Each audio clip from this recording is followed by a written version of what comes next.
കൊച്ചി മൂന്നാർ ദേശീയപാത 85ന്റെ വികസനം സംബന്ധിച്ച ഹർജിയിൽ വനം വകുപ്പിന് തിരിച്ചടി.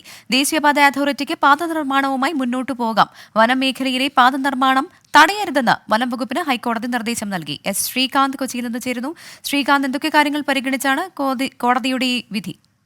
ഈ കൊച്ചി മൂന്നാർ വനപാതയുമായി ബന്ധപ്പെട്ട് നിലവിൽ തന്നെ ധാരാളം പ്രശ്നങ്ങൾ നിലനിൽക്കുന്നുണ്ട്. ഇതിനിടയിലാണ് ഹൈക്കോടതിയിൽ നിന്നും ഈ ഒരു ഇടപെടൽ ഈ കേസിൽ ഉണ്ടായിരിക്കുന്നത്. അതായത് ദേശീയപാത 85ന്റെ വികസനം അതിന് വീതി കൂട്ടാൻ ഹൈക്കോടതിയുടെ അനുമതി വന്നിരിക്കുന്നു. വനമേഖലയിലെ പാത നിർമ്മാണം തടയരുതെന്ന് വനം വകുപ്പിന് നിർദ്ദേശം നൽകിയിട്ടുണ്ട്. നേര്യമംഗലം വാളറ ദേശീയപാത നിർമ്മാണം തടയരുതെന്നാണ് നിർദ്ദേശം. 100 അടി വീതിയിൽ 14.5 കിലോമീറ്ററിന്റെ ഉടമസ്ഥാവകാശം PWDക്ക് ഉണ്ടെന്നും വനമേഖലയിലെ നിർദ്ദിഷ്ട ഭൂമി വനംവകുപ്പിന്റേതല്ലെന്നും ഹൈക്കോടതി പറയുകയുണ്ടായി. ദേശീയപാത അതോറിറ്റിക്ക് പാത നിർമ്മാണവുമായി മുന്നോട്ട് പോകാമെന്നും ഹൈക്കോടതി പറയുന്നു. ശരി, ശ്രീകാന്ത്.